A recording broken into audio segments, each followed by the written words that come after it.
chance for students to learn from a Duluth winter explorer, and an educator in Superior gets a big award. All that and more as we take you around the Northland, city by city.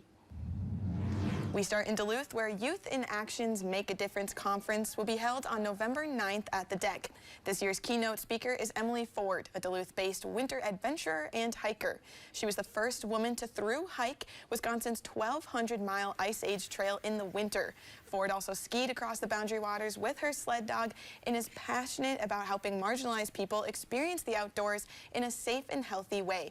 At the event, Ford will connect with more than 350 young people from all over St. Louis County. We have a link to sign up for the free event on our website. And now let's head to Virginia with a Community Connect event on Wednesday. The event is designed for people experiencing homelessness or economic hardship.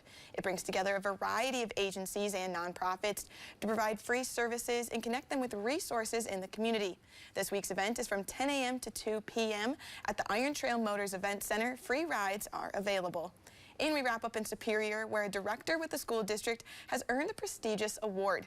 Crystal Hintzman, Director of Curriculum and Instruction, was chosen as the Instructional Leader of the Year by the Wisconsin Association of Supervision and Curriculum Development.